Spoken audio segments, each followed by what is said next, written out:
చూసినా రాళ్లతో కూడిన గుట్టలు, చుట్టూ ఎత్తైన చెట్లు, పక్షుల కిలకిల రాగాలు, మధ్యలో 1600 ఎకరాలకు పైగా విస్తీర్ణంలో ఉన్న చెరువు కాకతీయుల కాలం నాటి తుమ్మల పర్యాటకులను ఆకర్షిస్తోంది. ఇది ఇక్కడి ప్రాంత ప్రజలకు పర్యాటక కేంద్రంగా, ఆదివాసీ మహిళలకు ఈ చెరువు ఆర్థిక వనరులను సంపాదించి పెడుతోంది.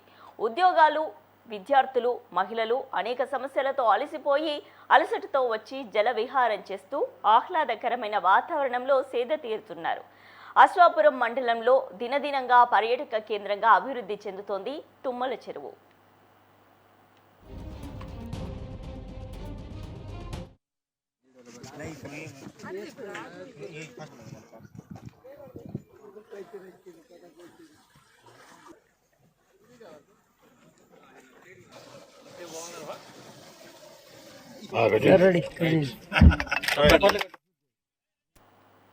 భద్రాద్రి కొత్తగూడెం జిల్లా అశ్వాపురం మండలానికి 15 కిలోమీటర్ల దూరంలో ఉన్న ఆదివాసీ గ్రామమైన తుమ్మల చెరువును పర్యాటక కేంద్రంగా మార్చేందుకు అన్ని విధాలుగా అనువుగా ఉంటుందని జిల్లా అధికార యంత్రాంగం గుర్తించింది.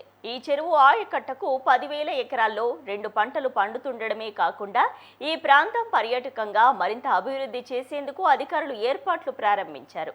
స్థానికుల విన్నపంతో జిల్లా కలెక్టర్ జితేష్ పాటిల్ ప్రత్యేక చొరవతో ఈ చెరువును సందర్శించారు. ఈ ప్రాంతం ఇక్కడి ప్రజలకు మహర్దశ పట్టడమే కాదు, పర్యాటక కేంద్రంగా బుడిబుడి అడుగులు వేస్తుందని జిల్లా కలెక్టర్ అన్నారు. దాదాపు 3 కిలోమీటర్ల మేర పొడవు, 2 కిలోమీటర్ల పైగా వెడల్పు ఉన్న ఈ చెరువులో బోటింగ్, షికారు కొరకు కలెక్టర్ ఆదేశాలతో 4 పడవలు షికారుకు కేటాయించారు.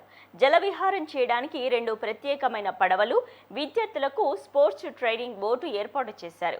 ఈ బోట్లో షికారు చేసేందుకు పెద్దవారికి 60 రూపాయలు, పిల్లలకు 30 రూపాయలు వసూలు చేస్తున్నారు.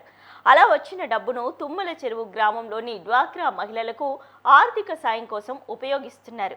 ఈ చెరువు ద్వారా వచ్చే ఆదాయం వల్ల తమకు ఎంతో ఉపయోగకరంగా ఉందని ఆదివాసీ మహిళలు సంతోషిస్తున్నారు.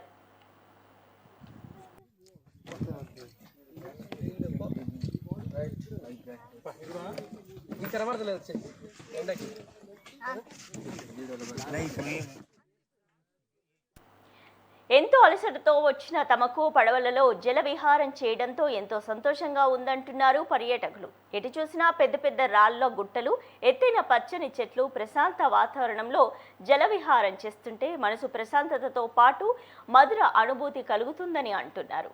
తుమ్మల చెరువులో జల విహారం చేయడానికి ప్రధాన రహదారి సమస్యతో పాటు మహిళలకు బాత్రూంలు, మంచినీటి సౌకర్యం ఉండడానికి షెడ్లు నిర్మిస్తే దూర ప్రాంతాల నుండి పర్యాటకులు రావడానికి అవకాశం ఉంటుందంటున్నారు.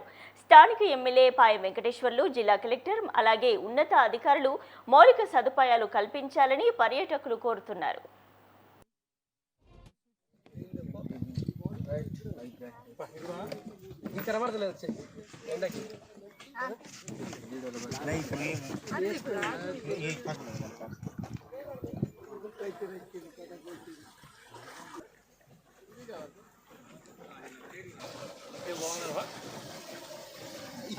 రెడీ